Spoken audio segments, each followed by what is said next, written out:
तर भगवंतांचं स्मरण करून आपण आजचं धम्मप्रवचन सुरू करीत आहोत.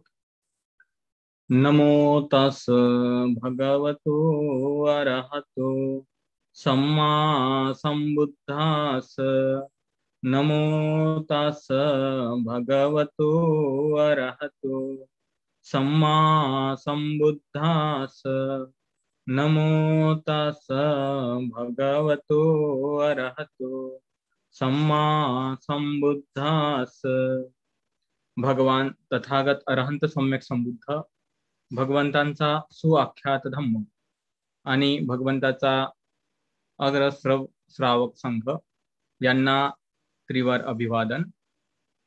तर आज आपण आयुष्यमान अमितजी मेधावी सर यांच्याकडून चित्त गृहपती यांच्या विषयाने सविस्तर अशी माहिती घेणार आहोत.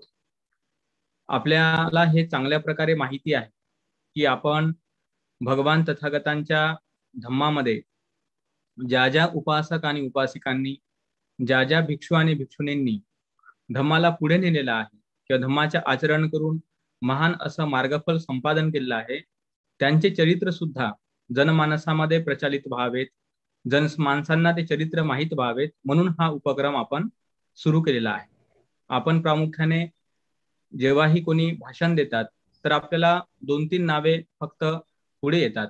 त्यामध्ये भगवान तथागतांचं नाव, आधुनिक काळामधील बोधिसत्व डॉक्टर बाबासाहेब आंबेडकर यांचं नाव, किंवा सम्राट अशोक किंवा असे काही जे महान लोक आहेत त्यांचीच नावं येतात. परंतु बुद्ध शासनामध्ये ज्या ज्या लोकांनी आपली भरीव कामगिरी केल्यामुळे आजपर्यंत बुद्धाचा धम्म आपल्यापर्यंत पोहोचला, असे उपासक उपासिका आणि भिक्षू भिक्षुणी हे दुर्लक्षित आहेत.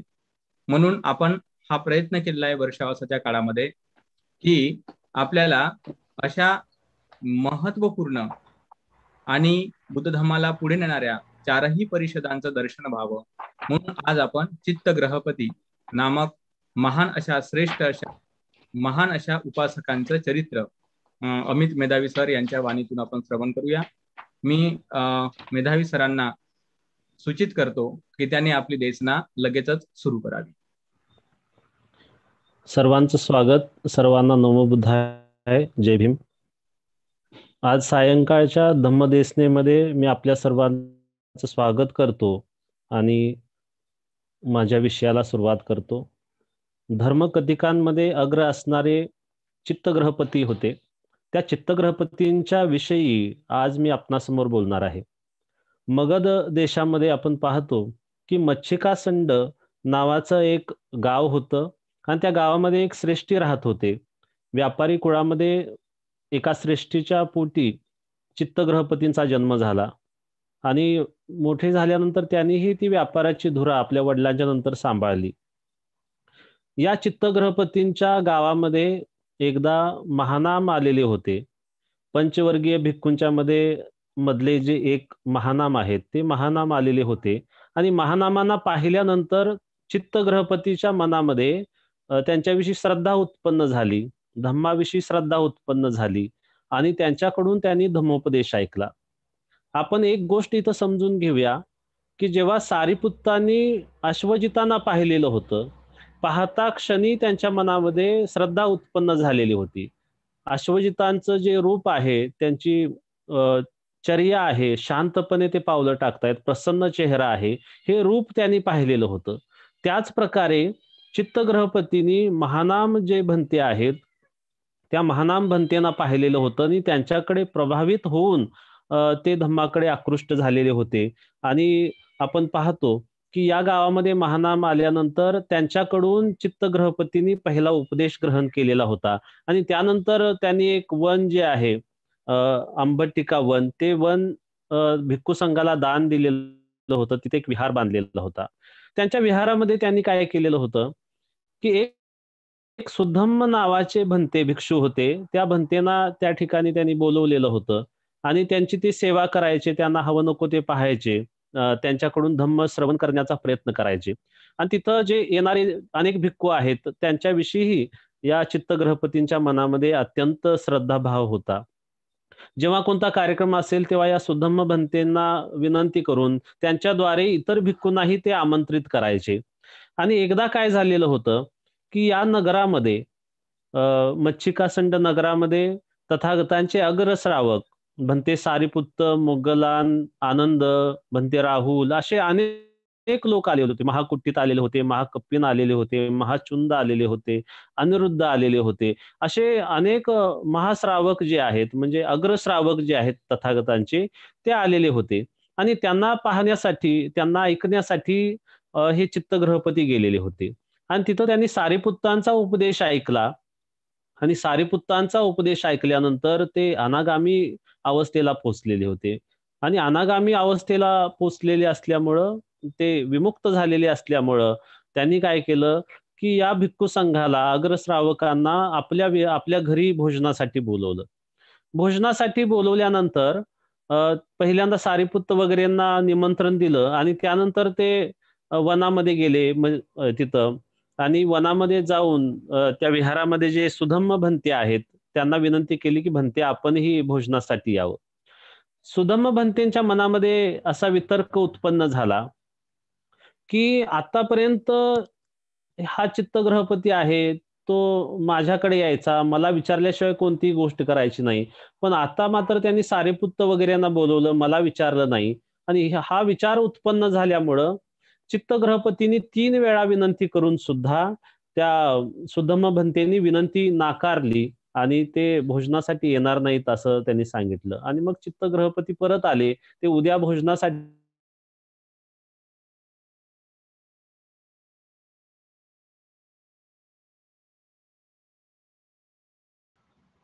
या उद्देशानं त्यांनी भोजनाची वगैरे तयारी चांगली केलेली होती आणि त्यामध्ये ते व्यस्त होते.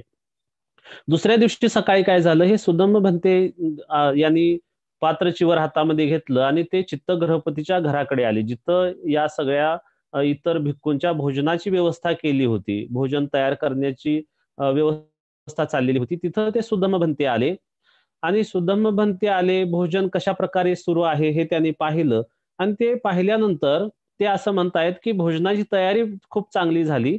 पण तिळाचे लाडू जर तयार केले असते, तर खूप चांगलं झालं असतं.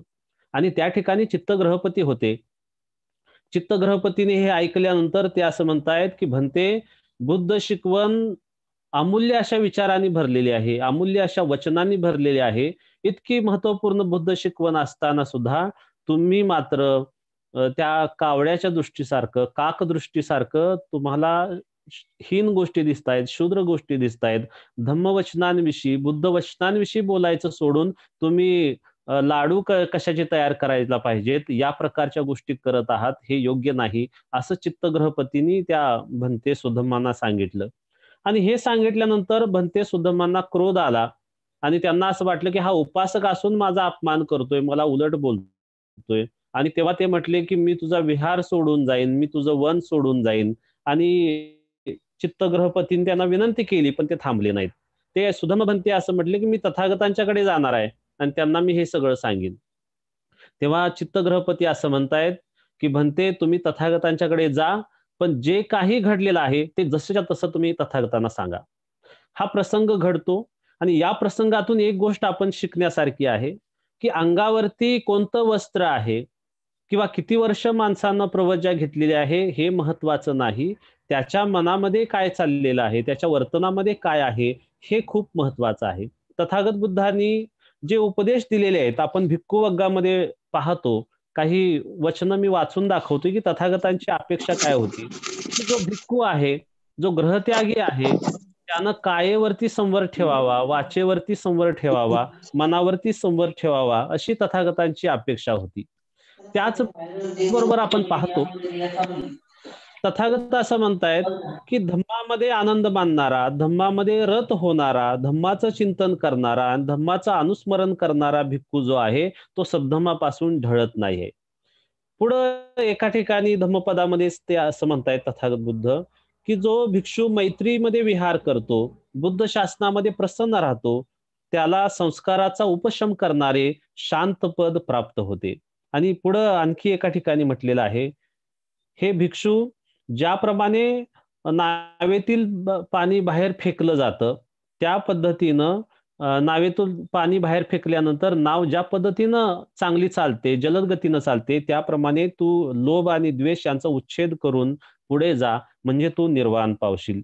ही तथागतांची भूमिका होती, की भिक्खूंनी कशा प्रकारचं असायला पाहिजे. पुढे एका ठिकाणी ते म्हणतायत, भिक्खू ध्यान कर, तू आळसामध्ये, प्रमादामध्ये राहू नकोस. कामगुणामध्ये तुझं चित्त भ्रमित होऊ देऊ नकोस. बेसावध होऊन लोहाचा गोळा गिळू नकोस आणि जळत असताना हे दुःख आहे म्हणून ओरडू नकोस. म्हणजे जर भिक्खू बनलेला आहात तर तुम्ही कामगुणांना नष्ट केलं पाहिजे, राग द्वेषादी विकारांना तुम्ही नष्ट केलं पाहिजे.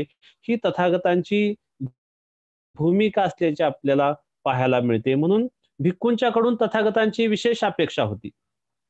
ज्या वेळेला चिवर आपण घेणार आहोत त्यावेळेला ते काषाय वस्त्र जे आहे, ज्याचे चित्तमल नष्ट झालेले आहेत, तो व्यक्ती काषाय मलाला पात्र असतो. म्हणजे काषाय वस्त्र घालण्याचा अधिकार कुणाला आहे? जो चित्तमल नष्ट करण्यासाठी प्रयत्न करतो, वीर्यारंभ करतो, पुरुषार्थ करतो आणि प्रयत्नशील राहतो. सुधम्म भंतेंच्या मनामध्ये चित्तग्रहपतीच्या बद्दल मत्सर उत्पन्न झाला, की मी इथं असताना सुद्धा मला न विचारता सारीपुत्त मोगलांना त्यांनी बोलवलं. उलट सुधम्म भंतेंना असं वाटायला पाहिजे होतं, त्यांच्या मनामध्ये मुदिता भावना उत्पन्न व्हायला पाहिजे होती, की तथागतांचे राईट हँड, लेफ्ट हँड असणारे सारीपुत्त मोगलान येत आहेत. तथागतांचा उपस्थापक असणारे आनंद येत आहेत. त्यांना आनंद व्हायला पाहिजे होता, पण आनंद होण्याच्या ऐवजी त्यांना दुःख झालं. म्हणजे अंगावरती जरी काषाय वस्त्र असलं, तरी मनामध्ये मात्र ती काषाय वस्त्राचा प्रभाव त्यांच्या नव्हता.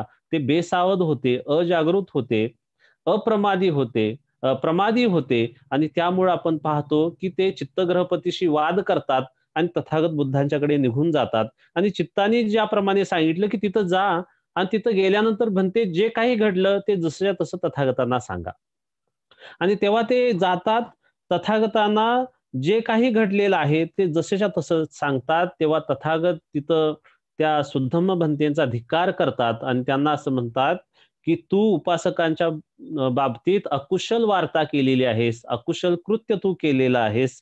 आणि भिक्खू संघाला ते सांगतात, भिक्खूंनो यांना पटीसारणीय कर्मासाठी प्रेरित करा. म्हणजे पटीसारणीय शिक्षा द्या. ही शिक्षा कशा प्रकारची होती, की एखाद्या भिक्खूनं दुसऱ्या भिक्खूची जर निंदा केली किंवा एखाद्या उपासकाची निंदा केली, म्हणजे चूक नसताना या प्रकारची निंदा जर केली, तर त्याला हा दंड द्यावा. आणि तो दंड कशा प्रकारचा होता, की या भिक्खूनं जोपर्यंत त्या व्यक्तीची माफी तो मागत नाही, तोपर्यंत या भिक्खूला संघामध्ये घेऊ नये. आपण पाहतो, की तथागत बुद्धांचं जे विनय पिटक आहे, ते विनय पिटक म्हणजे काय? दंडविधान आहे, की कोणता भिक्षू चुकल्यानंतर, काय चुकल्यानंतर कोणत्या प्रकारची शिक्षा द्यावी, की जेणेकरून तो भिक्खू पुन्हा जसं सोनं तावून सुलाखून निघतं आणि पुन्हा ते शुद्ध बनतं, त्याप्रमाणे भिक्खूंच्या मध्ये कोणताही दोष राहू नये, यासाठी तथागत बुद्धांनी या प्रकारची दंडविधानं दिलेली होती. विनय पिटकानुसार जर एखादा भिक्खू जगत असेल, तर तो तथागतांचा खरा अग्रशिष्य होऊ शकतो, तथागतांचा खरा श्रावक होऊ शकतो. त्यामुळे इथं या सुद्धम्म भंतेना पटीसारणीय कर्म करायला सांगितलं आणि सुद्धम्म भंते परत आले माफी मागण्यासाठी चित्तांच्या जवळ आले आणि त्यांनी माफी मागितली, पण त्यांच्या मनामध्ये त्या प्रकारचे भाव नव्हते. तथागतांनी पाठवलेला आहे म्हणून ते आलेले होते. चित्तग्रहपतींनी मौन राहिले, केवळ माफ केलं किंवा करतो किंवा नाही असं काहीच ते बोलले नाहीत. पुन्हा ते तिकडे परत गेले सुद्धम्म भंते तथागतांच्याकडं. आणि तेव्हा तथागत बुद्धांनी त्या सुद्धम्म भंतेंच्या सोबत एक भिक्खू पाठवला, एक दूत पाठवला आणि तिथं जाऊन त्या दूताला सांगितलं, की यांना तू घेऊन जा आणि चित्तग्रहपतींची माफी मागायला लाव. जर माफी मागितली नाही, तर तू विनंती कर चित्तग्रहपतीला, की यांना माफ करावं म्हणून. आणि तरी चित्तग्रहपती तयार नसतील, तरीही चित्तग्रहपती तयार नसतील, तर त्या सुद्धम्म भंतेना गुडघ्यावरती बसून हात जोडून माफी मागायला सांग.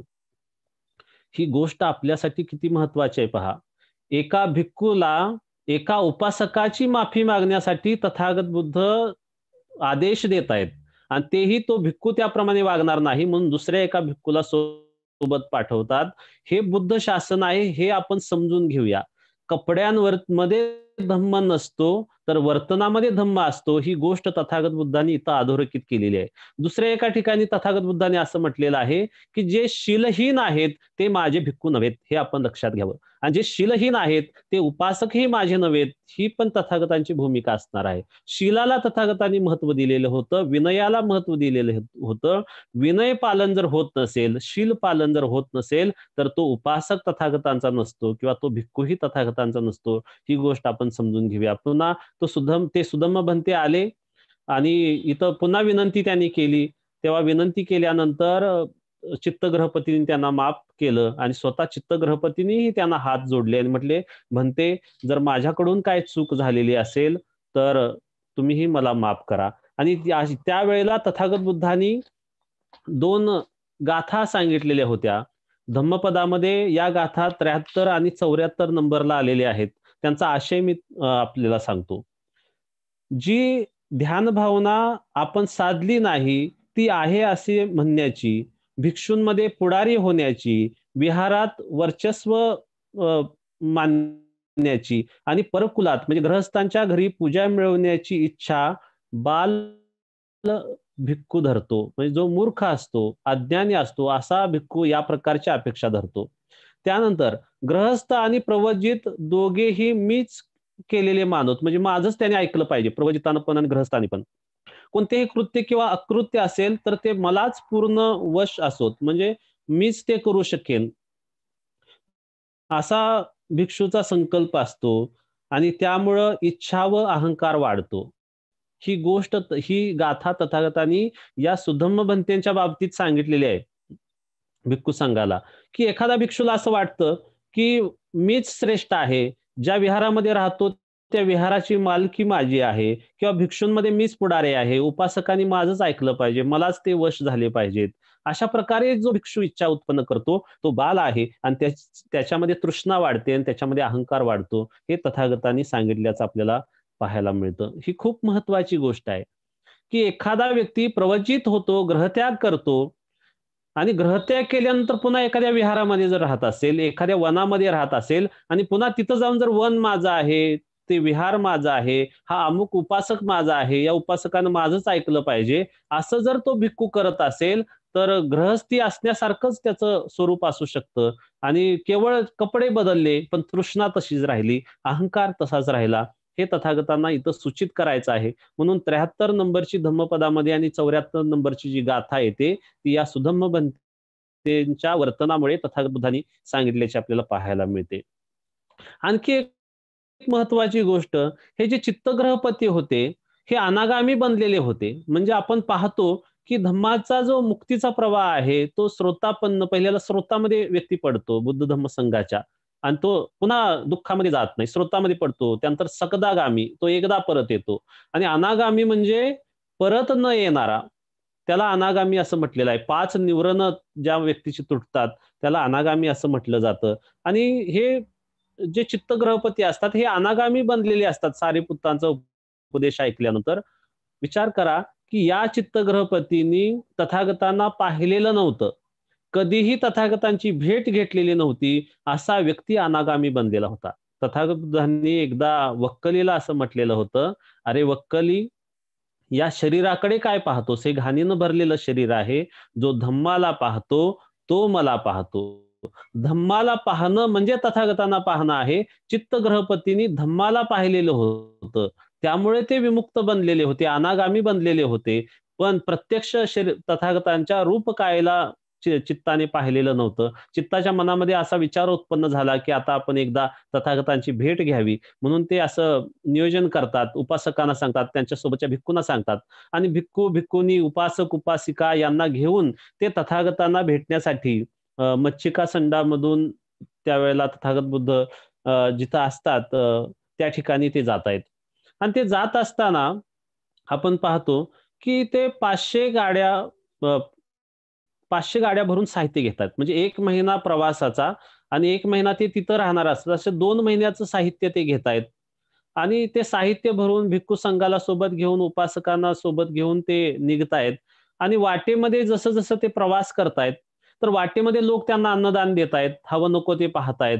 त्यांच्या सगळ्या ज्या गरजा आहेत त्यांनी गाड्या भरून हे साहित्य घेतलेलं असतं 2 महिन्यांचं. पण अशी अवस्था असते की ते जिथं जिथं जातील तिथं लोक अन्नदान करतात. जे जे हवं नको ते त्यांना देतात आणि ते जेव्हा तथागत बुद्धांच्या पर्यंत पोहोचतात तोपर्यंत त्यांना कोणताही त्रास होत नाही. ही गोष्ट आपल्याला एक सूचित करते की महाराष्ट्रामध्ये जी वारीची परंपरा आहे, ती वारीची परंपरा सुद्धा याच प्रकारची आहे. तथागत बुद्धांचा जो प्रभाव आपल्याला दिसतो वारकरी संप्रदायावरती, तो जर आपण पाहिला, वारी जर पाहिली आणि या ठिकाणी चित्तग्रहपतींनी तथागतांना भेटायला जाण्यासाठी ज्या प्रकारे हे भिक्खू संघाला घेऊन गेलेले होते, उपासकांना घेऊन गेलेले होते, तो जर प्रवास पाहिला तर वारी आणि हा जो प्रवास आहे तो आपल्याला एकसारखा झाल्याचा दिसतो. चित्तग्रहपती तिथं गेले, लोकांनी वाटेत अन्नदान वगैरे दिलेलं होतं, सामग्री दिलेली होती आणि तिथं 1 महिना ते राहिले. 1 महिना राहिल्यानंतर तिथं संघदानही ते करायचे. भिक्खूंना दान करायचे, तथागतांना दान करायचे, धम्मोपदेश ऐकायचे. 1 महिना तिथं राहिल्यानंतर त्यांना असं वाटतं, की तथागत आता मी परत जातो. पण ज्या गाड्या भरून मी साहित्य आणलेलं होतं ते तशाच आहेत. तेव्हा माझी विनंती आहे, की हे जे साहित्य आहे ते आपण भिक्खू संघासाठी घ्यावं. मी दान करण्याची माझी इच्छा आहे. तेव्हा तथागत बुद्ध आनंदांना सांगतायत, की आनंद, हे जे काही चित्तग्रहपतीचं दान आहे ते तुम्ही घ्या. पुन्हा त्या 500 गाड्या ज्या आहेत त्या रिकाम्या केल्या जातात. आनंद ते सगळं साहित्य उतरवून घेतात आणि पुन्हा चित्तग्रहपती जेव्हा परत येत आहेत, तेव्हा परत येतानाही त्याच प्रकारे त्यांचा आदर सत्कार केला जातो. त्यांना लोक आभूषणं देतात, साहित्य देतात, अन्न देतात, वस्त्र देतात. या प्रकारे चित्तग्रहपतीचं कौतुक सगळ्या थरातून होतं. आणि हे पाहिल्यानंतर हे आनंदांना, भिक्खूंनाही प्रश्न पडतो, की चित्तग्रहपती येत असतानाही इतका त्याचा आदर सत्कार झाला. तो जात असतानाही त्याचा इतका आदर सत्कार झाला. हे कशामुळं झालं? तथागतांना तो भेटायला आल्यामुळं झालं का? असा प्रश्न तथागतांना विचारला जातो. तेव्हा तथागत आनंदांना म्हणतायत, की सद्धो शीलेन संपन्नो यशो भोग समपितो यं यं पदे संग भजती तत्थ तथेव पूजितो. याचा अर्थ असा आहे, श्रद्धावान, शीलवान, यश आणि संपत्तीनं युक्त असणारा व्यक्ती ज्या ज्या प्रदेशात वास करतो तेथे तेथे तो पूजला जातो. चित्ताच्या बाबतीत ही गोष्ट तथागत बुद्धांनी सांगितली. जो शीलवान असतो, श्रद्धावान असतो, यश आणि संपत्तीनं युक्त असतो, असा व्यक्ती जिथं जिथं जातो तिथं तिथं त्याची पूजा होते. म्हणजे चित्ताची ही जी काही चित्ताचा जो आदर सत्कार गौरव होत आहे, याला कारणीभूत तो चित्त स्वतः आहे. कारण तो शीलवान आहे, तो श्रद्धा संपन्न आहे, तो यशवान आहे, कीर्तिवान आहे आणि संपत्तीनंही युक्त आहे. त्यामुळे त्याचा आदर सत्कार केला जातो. तथागत बुद्धांना जणू हा उपदेश आपल्यासाठीच त्यांनी दिलेला आहे, की आपण शीलांचं पालन केलं पाहिजे. शीलांचं पालन केलं, श्रद्धावान बनलो, तर जिथं-जिथं आपण जाऊ तिथं आपला आदर सत्कार होईल. कारण शीलाचा सुगंध वाऱ्याच्या विरुद्ध दिशेलाही पसरतो, असं तथागतांनी एका ठिकाणी सांगितल्याचं हेही आपल्याला दिसतं. या चित्तग्रहपतींच्या बाबतीत तथागतांनी असं म्हटलेलं आहे, चित्तग्रहपतींना ते चित्तग्रहपतींचं महत्व सांगताना तथागत बुद्ध असं म्हणतायत, की हा जो चित्तग्रहपती आहे तो धर्मकथिकांमध्ये अग्र आहे. धम्म सांगणारे जे लोक आहेत त्यांच्यामध्ये तो अग्र आहे. एतदग्गं भिक्कवे मम सावकानं उपासकानं धम्मकथिकानं यदिदं चित्तो गहपती मच्छिका संडिको. भिक्षूंनो, माझ्या उपासक श्रावकांमध्ये, माझ्या धर्मकथिकांमध्ये हा अग्र आहे, हा श्रेष्ठ आहे. तर कोण? तर मच्छिका सांडिकाचा जो चित्तग्रहपती आहे तो. धम्मकथन करणं ही साधी गोष्ट नसते, सोपी गोष्ट नसते. लोकांना वाटतं धम्मकथन करणं किती सोपं आहे. पण धम्मकथन करणं इतकं सोपं नसतं. धम्म आचरण करावा लागतो, धम्म अनुभवावा लागतो. त्याच वेळेला चांगल्या पद्धतीनं कथन केलं जातं. अन्यथा केवळ जे बडबड करणारे लोक आहेत ते कसे असतात? जे एखादं असं फुल आहे, की ज्या फुलामध्ये सुगंध नाही. जो आचरण करत नाही, जो शीलवान नाही, केवळ बडबड करतो, तो कशा प्रकारचा आहे? त्या सुगंध नसलेल्या फुलासारखा. पण जो शीलवान आहे, श्रद्धा संपन्न आहे आणि धम्म प्रकाशित करतो, तो व्यक्ती त्या फुलासारखा असतो, जे दिसायला सुंदरही असतं आणि त्याच्यामधून सुगंधही येत असतो. हे चित्तग्रहपती जे होते, ते या प्रकारचे होते, कारण त्यांनी धम्माचा प्रत्यक्ष अनुभव घेतलेला होता. अनागामी अवस्थेपर्यंत ते पोहोचलेले होते. ते धम्मकथिक कशा प्रकारचे होते, याची काही उदाहरणं मी आपल्याला सांगतोय. त्या अंबाटक वनामध्येच भिक्खूंमध्ये चर्चा चालू होती. कोणती चर्चा होती? की संयोजन आणि संयोजनीय धर्म हे एकच आहेत की भिन्न आहेत. आणि भिक्खूंमध्ये याविषयी चर्चा चाललेली होती. संयोजन म्हणजे बंधन, बंधन आणि बंधनाचे धर्म हे एकच आहेत की वेगवेगळे आहेत. आणि भिक्खूंमध्ये चर्चा चाललेली होती, कुणाचंही एकमत होत नव्हतं. त्याच वेळेला चित्तग्रहपतींनी तिथं भिक्खूंना सांगितलेलं होतं. ही गोष्ट आपण समजून घेऊया.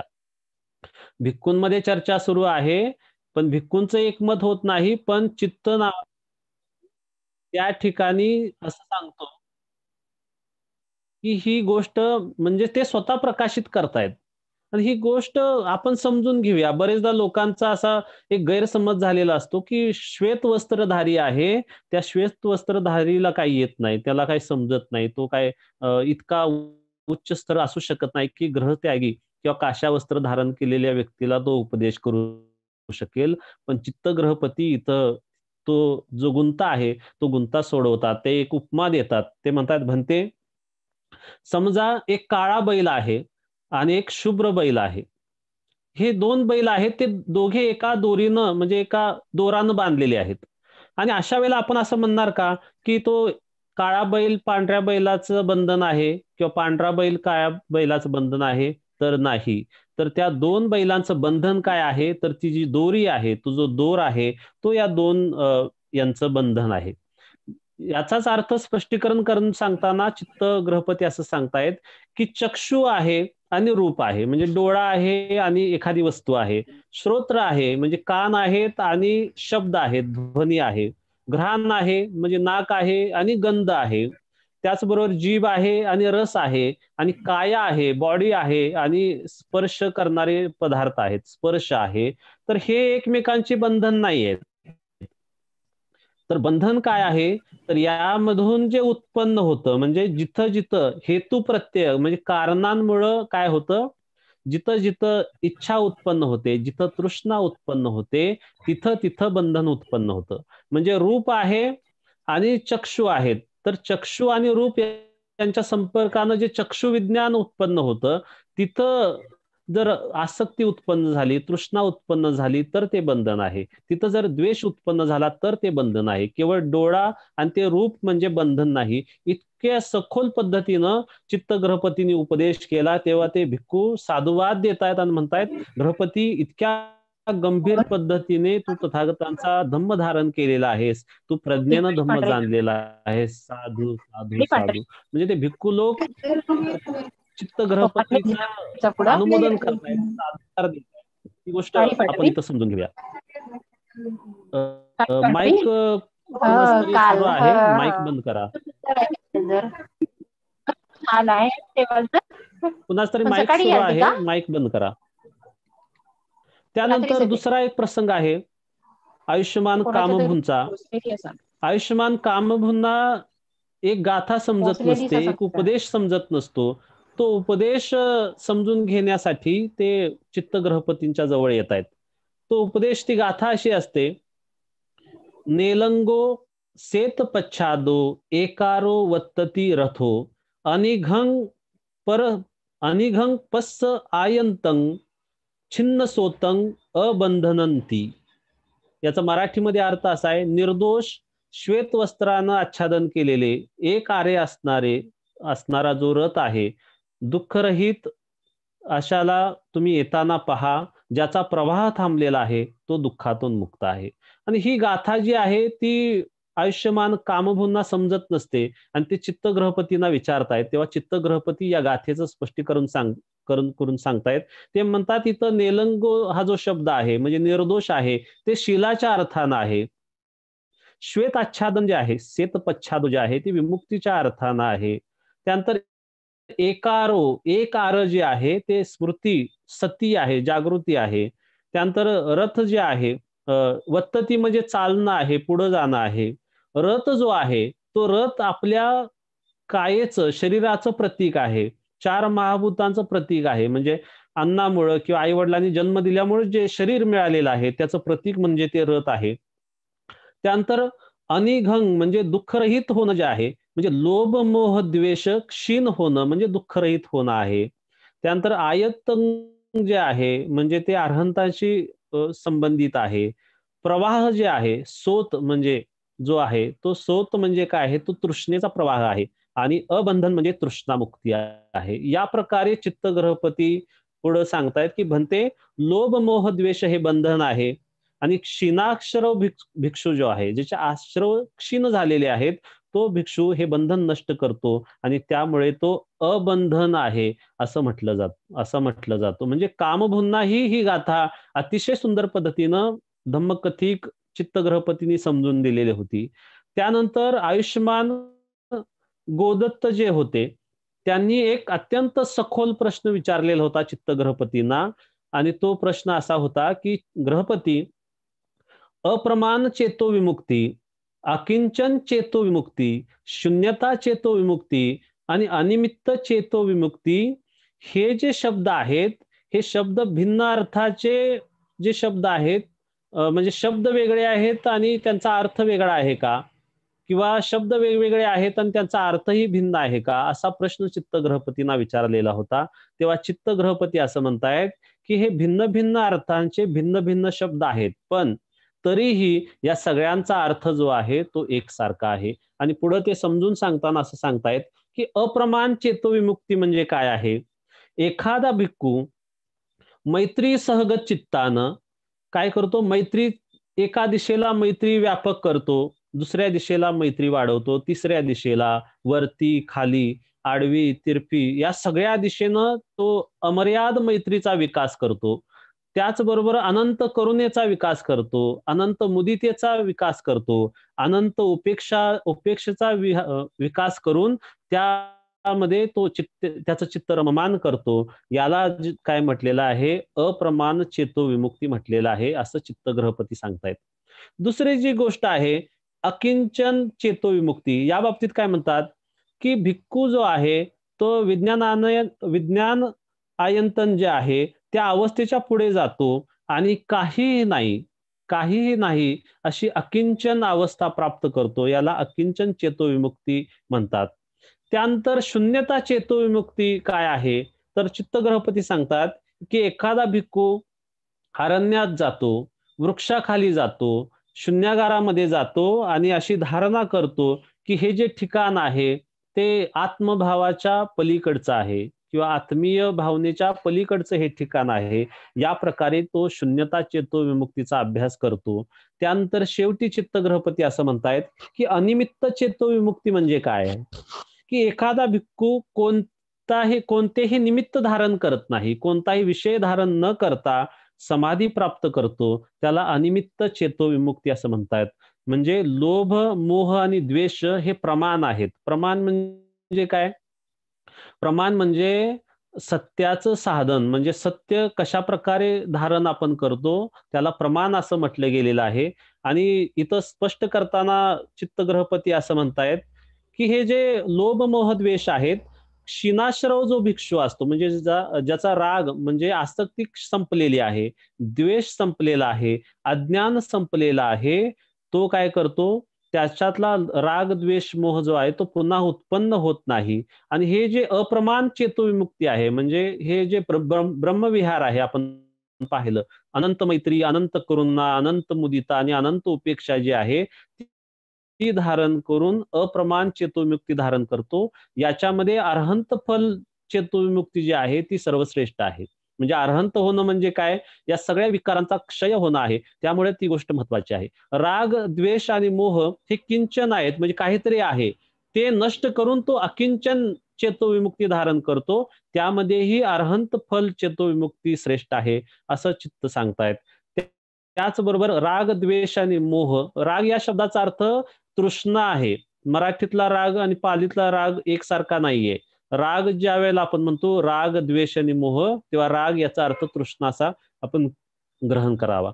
आणि तेव्हा हे जे निमित्त आहेत, हे निमित्तही तो नष्ट करतो आणि क्षीणाश्रव जो भिक्षू आहे तो उच्छिन्न होतो आणि अनिमित्त चेतोविमुक्ती धारण करतो. त्याच्यामध्येही आपण पाहतो की अरहंत फल चेतोविमुक्ती श्रेष्ठ आहे. ह्या सगळ्या चेतोविमुक्तींचा जो सार आहे तो म्हणजे काय? अरहंत फल चेतोविमुक्ती. आणि या प्रकारे हे वेगवेगळे शब्द असले तर त्यांचा काही अर्थ वेगळा जरी असला तरी सार रूपानं त्यांचा अर्थ एक आहे. अशा प्रकारे चित्त ग्रहपती स्पष्टीकरण करतायत आणि तेव्हा ते म्हणतायत की ग्रहपती तुम्ही खूप गौरवशाली आहात, भाग्यवान आहात की भगवंतांचा धम्म, इतका गंभीर धम्म तुम्ही इतक्या सुलभ पद्धतीनं समजून सांगितला आणि इतक्या सोप्या पद्धतीनं तुम्ही धारण केलेला आहे. ही गोष्ट आपल्यासाठी खूप महत्वाची आहे की चित्त ग्रहपतीची उंची किती होती हे यावरून आपल्या ध्यानामध्ये येतं. एकदा काय होतं, इतर संप्रदायाचा एक ग्रहपती येतो आणि चित्ताला प्रश्न विचारतो की चित्त ग्रहपती, तुझं याविषयीचं मत काय आहे हे मला सांग. श्रमण गौतमांचा जो उपदेश आहे किंवा जे म्हणणं आहे, काय म्हणतायत बुद्ध, की वितर्क विचार सहित समाधी असते, वितर्क विचार रहित समाधी असते. त्याचबरोबर वितर्क विचारांचा निरोध करता येतो किंवा वितर्क विचार नाहीसे करता येतात. याबद्दल तुझं मत काय आहे? तेव्हा चित्तग्रहपती त्यांना म्हणतात की म्हणते, मी हे केवळ श्रद्धेवरती स्वीकारत नाहीये. आणि त्यावेळेला पुन्हा चित्तग्रहपती त्यांना विचारतात की ज्ञान आणि श्रद्धेमध्ये काय श्रेष्ठ आहे? तेव्हा तो ग्रहपती काय म्हणतो, तो सांगतो की ज्ञान श्रेष्ठ आहे, म्हणजे प्रज्ञा श्रेष्ठ आहे. आणि मग चित्तग्रहपती सांगतायत समजून त्याला, की मी जेव्हा मला जेव्हा हवं तेव्हा मी कामोपभोग सोडून विचार वितर्कासह विवेकजन्य प्रीती सुखामध्ये विहार करतो. प्रथम ध्यानामध्ये मी विहार करू शकतो. त्यानंतर चित्तग्रहपती म्हणतात, विचार वितर्क शांत झाल्यानंतर प्रीती सुखाचा अनुभव करत द्वितीय ध्यानामध्ये मी विहार करतो. त्यानंतर पुन्हा चित्तग्रहपती म्हणतात की प्रीतीपासून विरक्त होऊन स्मृतिमान आणि संप्रज्ञ होऊन मी तृतीय ध्यानामध्ये विहार करतो. आणि पुढे चित्तग्रहपती असं म्हणतायत की सुख दुःख सौमनस्य आणि दौर्मनस्य, म्हणजे मानसिक सुख आणि मानसिक दुःखातून मुक्त होऊन अधुक असुखाच्या अवस्थे म्हणजे उपेक्षा भावाचा अनुभव करून परिशुद्ध स्मृती सहित चतुर्थ ध्यान प्राप्त करून मी विहार करतो. आणि पुढे चित्त म्हणतात, हे केवळ ऐकीव नाही तर प्रत्यक्ष अनुभव घेऊन मी या 4 ध्यानांमध्ये मला हवं तेव्हा मी विहार करू शकतो. ही गोष्ट ते चित्तग्रहपती त्या दुसऱ्या संप्रदायाच्या व्यक्तीला सांगतात. हे आपण इथं समजून घेतलं पाहिजे. म्हणजे गृहस्थी असून सुद्धा 4 ध्यानांमध्ये चित्तग्रहपती विहार करीत होते. ही गोष्ट आपल्यासाठी अत्यंत प्रेरणादायी आहे. एकदा काय होतं, एक अचेल काश्यप नावाचा नग्न साधू येतो आणि चित्तग्रहपतींशी त्याची चर्चा होते. चर्चा अशी असते, तो अचेल काश्यप जो आहे तो पूर्वी यांचा ओळखीचा असतो गृहस्थी असताना. आणि तेव्हा चित्तग्रहपती त्याला विचारतायत की म्हणते, प्रवजित होऊन तुम्हाला किती वर्ष झालीत? तेव्हा तो अचेल काश्यप असं म्हणतो की 30 वर्ष झाले मी प्रवजित आहे. तेव्हा पुन्हा चित्त असं विचारतात, मग या 30 वर्षाच्या प्रदीर्घ सगळ्या प्रवासामध्ये तुम्हाला काय अलौकिक ज्ञानाची प्राप्ती झाली का? तेव्हा तो अचेल काश्यप म्हणतो, मला काही प्राप्ती झालेली नाही. आणि तेव्हा चित्त म्हणतात, आश्चर्य आहे, इतके वर्ष तुम्ही प्रवजित असताना सुद्धा, ग्रहत्यागी असताना सुद्धा तुम्हाला कशाचीच प्राप्ती झाली नाही. तेव्हा तो अचेल काश्यप उलट प्रश्न चित्ताला विचारतो की तू किती वर्ष झालं उपासक आहेस? तेव्हा चित्त म्हणतात की मी गेले 30 वर्ष उपासक आहे. मग तुला काही या ज्ञानाची, अलौकिक ज्ञानाची प्राप्ती झालेली आहे का? तेव्हा चित्त ग्रहपती म्हणतायत की होय, मला हवं तेव्हा मी प्रथम ध्यानामध्ये उतरू शकतो, द्वितीय ध्यानामध्ये उतरू शकतो, तृतीय ध्यानामध्ये उतरू शकतो आणि चतुर्थ ध्यानामध्ये मी उतरू शकतो. आणि पुढं जे म्हणतायत ते अत्यंत महत्वपूर्ण आहे. चित्तग्रहपती असं म्हणतायत की जर तथागत बुद्ध हयात असताना माझा जर मृत्यू झाला तर तथागत बुद्ध निश्चितच असं म्हणतील की हा जो चित्तग्रहपती आहे त्यानं सगळी संयोजनं तोडलेली होती आणि तो कधीही पुन्हा या संसारामध्ये परत येणार नाही. म्हणजे अनागामी तो बनलेला असल्यामुळं तथागत बुद्धही असं म्हणतील, असं चित्त त्या अचेल काश्यपाला म्हणतायत की माझा जर मृत्यू झाला तर तथागत बुद्ध असं म्हणतील की हा चित्त पुन्हा या संसारामध्ये येणार नाहीत, म्हणजे तो अनागामी बनलेला आहे. आणि हे जेव्हा तो अचेल काश्यप ऐकतो तेव्हा त्याच्या मनामध्ये धर्मसंवेग जागा होतो. अरे, मी इतके 30 वर्ष अशीच वाया घालवलीत, नग्न फिरलो, मुंडन करून फिरलो, पण माझ्या हातामध्ये काय लागलं नाही. पण हा चित्त ग्रहपती हा गृहस्थी असून सुद्धा या 4 ध्यानांची प्राप्ती करू शकतो, अनागामी पद प्राप्त करू शकतो. हे पाहून त्या अचेल काश्यपाला वाटतं की मी सुद्धा आता यामध्ये प्रवजित व्हावं आणि तो विनंती करतो की मला सुद्धा प्रवजित व्हायचं आहे. तेव्हा चित्त ग्रहपती त्या अचल काश्यपाला भिक्खू संघाकडे घेऊन जातात आणि सांगतात की हे माझे पूर्वीचे मित्र आहेत, तर त्यांना तुम्ही प्रवजित करून घ्या. तेव्हा त्या अचेल काश्यपाला प्रवजित केलं जातं, त्याची उपसंपदा होते आणि हा अचेल काश्यप पुन्हा आपला चित्तग्रहपती यांचा मित्र असल्यामुळं तो पुन्हा त्यांच्या संपर्कात राहतो, भिक्खू संघाच्या संपर्कामध्ये राहतो आणि हे अचेल काश्यप नंतर अरहंत पदाची प्राप्ती करतात. ही गोष्ट किती महत्वाची आहे. म्हणजे जे भिक्खू आहेत त्यांच्यासोबत तर हे चर्चा करतातच विविध विषयांवरती चित्तग्रहपती. विविध विषय त्यांना समजून सांगतायत किंवा समजून घेतायत. त्याचबरोबर इतर पंथाचे जे लोक आहेत त्यांचंही मत परिवर्तन करण्याचा, त्यांच्यापर्यंत धम्म पोहोचवण्याचं काम चित्तग्रहपती करताना आपल्याला पाहायला मिळतात. त्यानंतर आपण पाहूया, हे चित्तग्रहपती धर्मकथिक होते, पण एखादा व्यक्ती चांगला ओरेटर असतो, चांगला आता आजच्या मराठीमध्ये आपण त्याला यथार्थ वक्ता म्हणतो. आपण शब्द ऐकला असेल. यथार्थ वक्ता म्हणजे अर्थाला योग्य प्रकारे प्रकाशित करणारा जो व्यक्ती असतो, त्याला यथार्थ वक्ता म्हणतात. म्हणजे सत्य जाणलेला जो व्यक्ती आहे, तो सत्य प्रकाशित करतो. यथार्थ जसं आहे तसं सांगतो. त्या प्रकारे आपण बनणं हे अतिशय आवश्यक आहे. धम्म जर पुढे न्यायचा असेल, तर धम्म योग्य प्रकारे आत्मसात करून योग्य प्रकारे तो इतरांच्या पर्यंत पोहोचवला पाहिजे. त्यासाठी शिलाचरण अतिशय महत्वाची गोष्ट आहे. ध्यान साधनांचा सराव ही अतिशय महत्वाची गोष्ट आहे. ती चित्तामध्ये आपल्याला दिसते. आणि चित्त त्यामुळे काय होते, हे कशामुळे घडलं तर हे चित्तग्रहपती अत्यंत जिज्ञासू होते. ज्या व्यक्तीला प्रश्न पडतात, ज्या व्यक्तीच्या मनात शंका उत्पन्न होतात, की समजायचं की हा शिकायला तयार आहे. कारण जो शिकतो त्यालाच काहीतरी प्रश्न पडतात. जो काही शिकत नाही, जो काही हालचाल करत नाही, त्या व्यक्तीला प्रश्न पडत नाहीत. चित्तांना प्रश्न पडायचे. चित्त अनेकदा भिक्खूंच्या सोबत जाऊन धम्मचर्चा करायचे. जे उपासक धम्मामध्ये प्रवीण आहेत त्यांच्यासोबत जाऊन ते धम्मचर्चा करायचे. एकदा असंच कामभूला धम्मचर्चा करीत असताना त्यांनी विचारलेलं होतं, की कामभू मला सांगा, की किती प्रकारचे संस्कार आहेत? कोणते संस्कार आहेत? तेव्हा कामभूनी त्यांना सांगितलेलं होतं, की 3 प्रकारचे संस्कार आहेत. एक आहे शारीरिक संस्कार, दुसरे आहेत वाचिक संस्कार आणि तिसरे आहेत मानसिक संस्कार. पुन्हा ते पुढे विचारतायत चित्त, की कशाप्रकारे आहेत ते सांगा. मग कायिक संस्कार म्हणजे काय? तर आश्वास-प्रश्वास म्हणजे श्वास जो आहे, हा कायेचा संस्कार आहे, कायेचा घटक आहे. त्यानंतर वितर्क विचार जे आहेत ते वाचेचे संस्कार आहेत. वितर्क म्हणजे काय? मनाचा विषय आणि विचार म्हणजे आपण पाहतो की ती प्रक्रिया घडणं. म्हणजे एक उदाहरण आपल्याला सांगतो. वितर्क म्हणजे समजा भांडं हातामध्ये धरणं आणि भांडं जे घासण्याची प्रक्रिया आहे ती म्हणजे विचाराची प्रक्रिया. म्हणजे मन एखाद्या विषयाला पकडून ठेवतं म्हणजे वितर्क आणि पुन्हा मन ते तोच विषय चघळतं, वाढवतं, त्याला आपण विचार म्हणतो. ही वितर्क विचार जे आहे ही काय आहे? वाचिक संस्कार आहेत. वाचिक संस्कार का म्हटलेला आहे?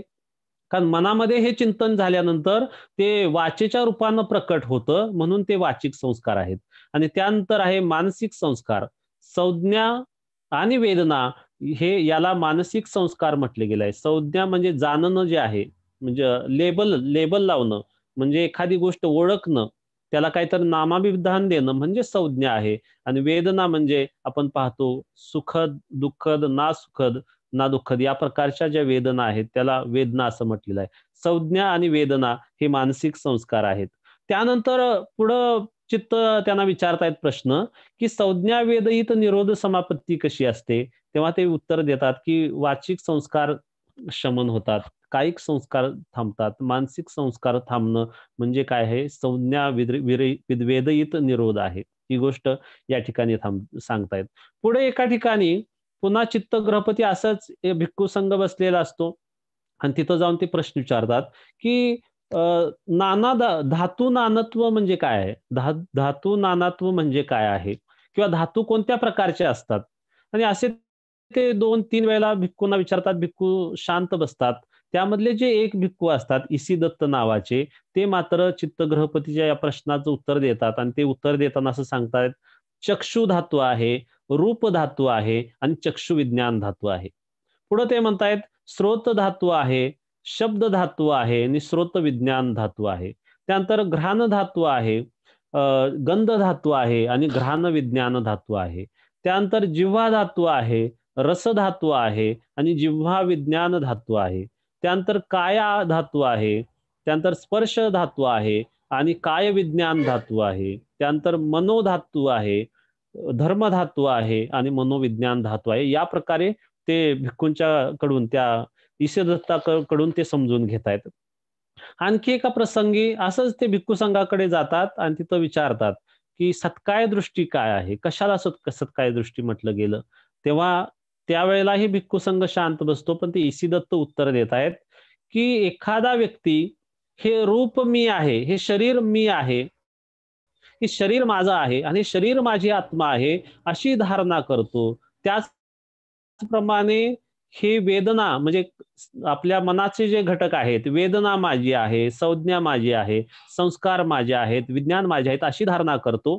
तेव्हा ते काय आहे मिथ्या दृष्टी आहे. त्याला सत्काय दृष्टी असं म्हटलेलं आहे. मग सत्काय दृष्टी नष्ट कधी होते? जेव्हा एखाद्या व्यक्तीला हे जाणतो, एखादा व्यक्ती ते जाणतो, की हे रूप मी नाही आहे, माझी आत्मा नाही आहे. या प्रकारे तो जाणतो. त्याचप्रमाणे वेदना, संज्ञा, संस्कार, विज्ञान हे मी नाही, माझे नाहीत, माझी आत्मा नाही. हे ज्या वेळेला व्यक्ती जाणतो, तेव्हा ती सत्काय दृष्टी प्राप्त होते. या प्रकारे आपण पाहतो, की हे जे चित्तग्रहपती आहेत, या प्रकारे प्रश्न विचारून ते स्वतःचं ज्ञानही ग्रहण करायचे. त्यामुळे तर ते श्रोतापन्न बनलेले होते, नंतर ते अनागामी बनलेले होते. ही गोष्ट समजून घेऊया. जो व्यक्ती धम्म योग्य प्रकारे आकलन करतो, म्हणून तर परियत्ती खूप महत्वाची आहे. खूप ग्रंथ वाचले पाहिजेत. काही लोकांची आता धारणा झालेली आहे, आता काय वाचायचं नाही, काय पाहायचं नाही. तर ही मिथ्या दृष्टी आहे, हे आपण समजून घेऊया. आपण खूप वाचलं पाहिजे, खूप ऐकलं पाहिजे. कारण बहुश्रुत लोकांचा गौरव तथागत बुद्धांनी केलेला आहे. आणि आपण पाहतो मंगलसूत्रामध्ये बाहू सचंच सिंपंच असंही म्हटलेलं आहे. बहुश्रुत व्हायला सांगितलेलं आहे. आपण खूप ऐकलं पाहिजे, खूप पाहिलं पाहिजे, चिंतन केलं पाहिजे आणि आपलं ज्ञान आपण वाढवलं पाहिजे. म्हणजे बौद्धिकदृष्ट्या धम्म धारण केला पाहिजे. त्यानंतर त्याचा सराव केला पाहिजे आणि प्रत्यक्ष अनुभव आपण घेतला पाहिजे. म्हणजे परियत्ती, पटीपत्ती आणि पटीवेदन या प्रकारे आपण पुढं गेलं पाहिजे. एखादा व्यक्ती अज्ञानी राहून, भोळसटपणाने वागून किंवा बालिश राहून धम्मामध्ये प्रगती करू शकत नाही, ही गोष्ट आपण समजून घ्यावी. चित्त ग्रहपतीसारखं शार्पनेस आपल्याकडे असला पाहिजे, ही गोष्ट आपण समजून घेऊया. आणि मग वयोमानानुसार चित्तग्रहपती आजारी पडतात, वृद्ध होतात आणि त्यांच्या मृत्यूचा काळ आलेला असतो जवळ आणि त्यावेळेला वनदेवता त्यांना असं म्हणतात, की चित्तग्रहपती तुम्ही मृत्यू धारण करू नका. तुम्ही जिवंत राहा, तुम्ही चक्रवर्ती सम्राट बना. आणि तेव्हा चित्तग्रहपती असं म्हणतायत, की नाही ते सुद्धा अनित्य आहे. शाश्वत नाही आहे आणि त्याचा अर्थ ते त्याज्य आहे, स्वीकारण्यासारखं नाहीये. आणि असं सांगून पुन्हा घरातल्या लोकांनाही ते अशाच प्रकारे सांगतात आणि शेवटी ते उपदेश करतात. तो उपदेश असा असतो, ते असं म्हणतायत, की तुम्ही हे शिकायला पाहिजे, की बुद्धांमध्ये माझी श्रद्धा आहे आणि तेव्हा ते बुद्ध गुण सांगतायत. इतिपिसो भगवा अर्हं हे जे बुद्ध गुण आहेत, हे गुण ते सांगतात. या गुणांमध्ये आपली श्रद्धा असली पाहिजे. धम्मगुणांवरती आपली श्रद्धा असली पाहिजे. स्वाखातो भगवता धम्मो अशा प्रकारे ते सांगतायत.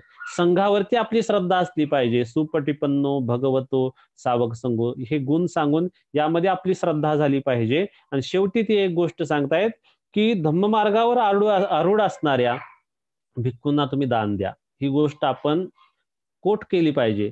जे शीलवान आहेत, जे धम्ममार्गावरती आहेत, अशा भिक्खूंना दान द्या. अशा प्रकारचं वचन चित्तग्रहपतींनी शेवटी सांगितलेलं आहे. आपणही त्याच मार्गाने पुढे गेलं पाहिजे. जे शीलवान आहेत, त्यांनाच भिक्खू मानलं पाहिजे. जे सदाचरणी आहेत, जे धम्ममार्गाने पुढे जातात, त्यांनाच आपण भिक्खू मानलं गेलं पाहिजे आणि त्यांनाच दान दिलं पाहिजे. ते धम्ममार्गामध्ये पुढे जातील या प्रकारचं वर्तन आपलं झालं पाहिजे. त्यांच्याविषयी आपण अशा प्रकारची श्रद्धा उत्पन्न केली पाहिजे. भिक्खू संघही पुढे गेला पाहिजे आणि उपासक संघही पुढे गेला पाहिजे. भिक्खू भिक्खुनी आणि उपासक उपासिका या सर्वांनी मिळून हे बुद्ध शासन अधिक तेवत ठेवलं पाहिजे, अधिक प्रकाशित केलं पाहिजे असं मला वाटतं. आणि म्हणून जेव्हा या चित्तग्रहपतींचा आपण विचार करतो, तेव्हा आपल्याला काय दिसतं? पहिली गोष्ट दिसते, की या चित्तग्रहपतींनी धम्माचा सखोल अभ्यास केलेला होता आणि धम्म आत्मसात केलेला होता. तथागत बुद्धांना ते जरी भेटलेले नव्हते, तरी सुद्धा धम्म खूप सखोल पद्धतीनं, कारण जे पहिले पंचवर्गीय भिक्खू महानाम होते, ते अरहंत होते, त्यांच्याकडून धम्म शिकलेला होता. त्याचबरोबर सारिपुत्त जे धम्मसेनापती आहेत, त्यांच्याकडून त्यांनी धम्म शिकलेला होता आणि आत्मसात केलेला होता. दुसरी गोष्ट, ते धाडशी होते, निर्भय होते. जेव्हा ते सुद्धम्म चुकतायत, तेव्हा ते चुकतायत आणि ते भिक्खू आहेत, मी कसं काय बोलू, त्यांना काय वाटेल हा विचार त्यांनी केलेला नाही. तर त्यांनी भिक्खू जर चुकत असतील तर म्हणते तुम्ही हे चुकीचं बोलता, तुमची दृष्टी कावळ्यासारखी आहे, कावळा जसा चांगल्या गोष्टींवरती चोच मारत नाही, वाईट गोष्टीवरती चोच मारतो, या प्रकारे तुमची दृष्टी आहे, हे त्यांनी ठामपणाने सांगितलेलं होतं आणि ते त्याच्याशी प्रामाणिक राहिलेली होती. ही गोष्ट आपण शिकली पाहिजे. त्याचबरोबर चित्तांमध्ये एक जिज्ञासू वृत्ती होती. ते समजून घेण्यासाठी आतुर असायचे. धम्मसिद्धांत त्यांनी योग्य प्रकारे समजून घेतलेले होते. हे आपण पाहूया. ही चित्तांकडून आपल्याला घेण्यासारखी गोष्ट आहे. आणि धम्म कशा प्रकारे सांगावा, कशा प्रकारे इतरांना स्पष्टीकरण करून सांगावा, धम्म कशा प्रकारे सुलभ करावा, हे चित्त गृहपतींच्याकडून आपण समजून घेणं ही खूप महत्वाची गोष्ट आहे. म्हणून आपण या प्रकारचं आदर्श झालं पाहिजे. आणि तथागत बुद्धांनी एका ठिकाणी असं म्हटलेलं आहे की उपासकांनी गृहस्थांनी चित्ताचा आदर्श घेतला पाहिजे. आपण कुणासारखं बनावं तर चित्त गृहपती सारखं बनावं, हे उपासकांनी ठरवलं पाहिजे. हे तथागतांनी सांगितलेलं आहे. आणि म्हणून आज जे काही लोक धम्म योग्य प्रकारे प्रकाशित करतायत त्यांच्याकडून आपण धम्म शिकला पाहिजे, त्यांच्याकडून प्रेरणा घेतली पाहिजे. माझ्या दृष्टीनं तरी माझं व्यक्तिगत मत तुम्ही सांगायचं झालं तर दलाई लामा आहेत, आचार्य गोयंका गुरुजी आहेत, भंते उर्गेन संघरक्षित आहेत, भंते पुन्नाजी महाथेरा आहेत जे मूळचे श्रीलंकेचे होते. त्यानंतर आता मिंगू रिंपोचे म्हणून आहेत, आपण कधी युट्यूबला जाऊन त्यांचा ऐका. महाराष्ट्रामध्ये मी ज्यांच्याकडून काही 4 गोष्टी शिकलो ते डॉक्टर आह साळुंके सर आहेत. आणि आता आपण ज्यांचे प्रवचन मालिका ऐकतोय ते आचार्य महानागरत्न आहेत. तर अशा प्रकारे धम्मकदिक जर निर्माण झाले तर धम्म योग्य प्रकारे पोचेल, तो बौद्धेतरांच्या मध्ये पण पोचेल. कारण धम्माची गरज सर्वांना आहे. धम्माची गरज सर्वांना आहे, पण धम्म पोचवण्यासाठी आचरण हाच खरा प्रचार असतो. केवळ तोंडानं सांगितल्यामुळं धम्म पोचणार नाही, तर आचरण करून त्या प्रकारे धम्म प्रकाशित केला पाहिजे. त्यासाठी योग्य ती प्रशिक्षण घेतली पाहिजे. धम्म मांडायचा कसा, ध्यान शिकायचं कसं, शिकवायचं कसं, या प्रकारे प्रशिक्षित होऊन आपण धम्म प्रचारामध्ये उतरलं पाहिजे. आणि तो चित्त गृहपतीचा आदर्श आपण नजरेसमोर ठेवला पाहिजे, असं या निमित्तानं मला वाटतं. आपण शांतपणे मला ग्रहण केलं, मला ऐकलं, त्याबद्दल आपल्या सर्वांचे मी आभार व्यक्त करतो आणि या ठिकाणी थांबतो. जय भीम, नमो बुद्धाय. साधू साधू साधू, खूप छान सांगितलं सर. नमो बुद्धाय सर, खूप छान.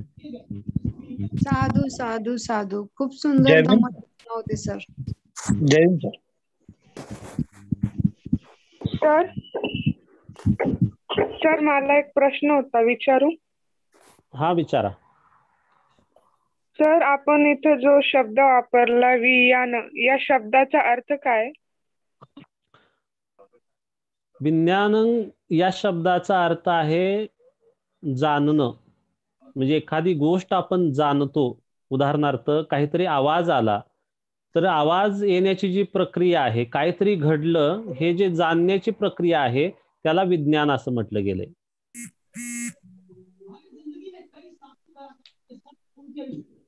मनाचे जे 4 खंड आहेत, 4 घटक आहेत, त्यापैकी विज्ञान हा एक घटक आहे. विज्ञान त्याला पालीमध्ये आपण म्हणतो.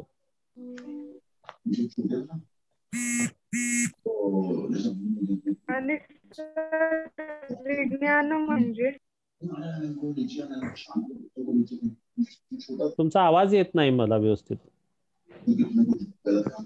हॅलो सर, आता आवाज येतोय? हा हा येतोय. सर आणि विज्ञान म्हणजे काय?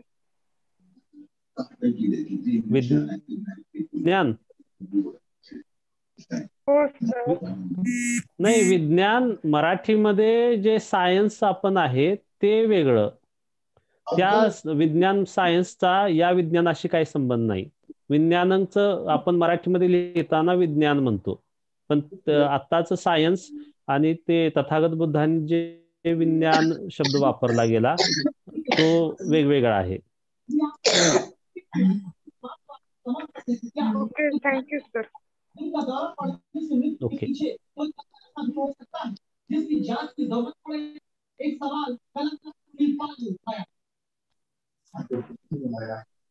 सर जय भीम. अमित सर. जय भीम गमरे सर. बरेच दिवसात तुमचा आवाज ऐकला. हो का? सर जय भीम. जय भीम. चला महानाग सर थांबूया.